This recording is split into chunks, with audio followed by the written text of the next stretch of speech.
Just be there for your kid. If he's got a problem, talk to him about it. Don't let him try and do things on his own. Like, get through everything on his own. You got to be there for him. Even if they don't want to talk, you still got to try. Don't give up. We live in an era where drugs and alcohol are all too available to teenagers. This is a reality that can and must be changed. Recent state of Illinois statistics reveal that underage drinking in Iroquois County is higher than other counties. This means we all have work to do to help our teens learn how to cope with peer pressure, fitting in, and curiosity or boredom. Some kids are able to say no. Others have a difficult time with no. Together, we can help our teenagers to say yes to safe and healthy choices. Debbie and I had gone to bed that night around 12, and Jared's curfew was about 12:30. I heard what I thought was like the car door here or the front door opening, and I thought like, oh, he's home, good, because you're always a little uneasy but actually what I had heard probably was the crash, because the crash was down on Route 17, 2 blocks from my house. The phone rang. I picked up the phone. It was Riverside. We need you to come in. Your son's been in an accident. I said, is it serious? I said, yes.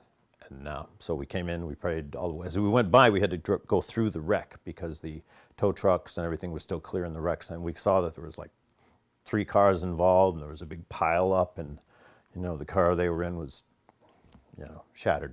And so then when we got to the hospital, the doctor was like, your son, Jeremiah, was in an accident tonight, and Jeremiah is dead. The idea of your kids experimenting with drugs or alcohol is so painful to most parents, they don't think about it at all. Or they tell themselves that, oh, it's just a phase, it's a rite of passage, and it's not, a one-time thing. It's a long-term thing. It keeps happening. And so some parents will say, well, the kids can stay here. I'll take their keys so there won't be any danger.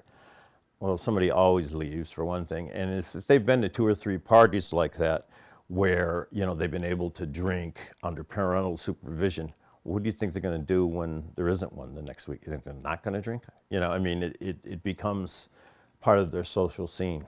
I would tell parents, don't be afraid to ask the hard questions. You want your son to like you, you want his friends to think you're cool, but not at that expense, So don't be afraid to go, no, I need a phone number. Where are you going? What's going on? What kind of party is this? Is there drinking allowed? Is there, who's driving? Do they drink? All those kinds of things.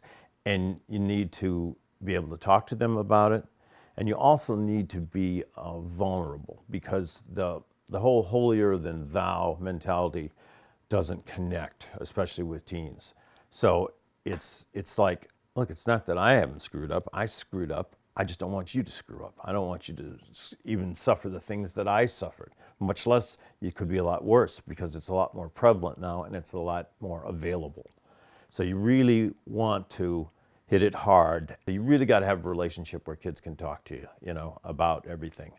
And I felt we had all those things, and I think we did. I just think Jeremiah it took the risk and it didn't work. If you're drunk, or if you're riding with somebody who's drunk, you don't have control enough to escape it.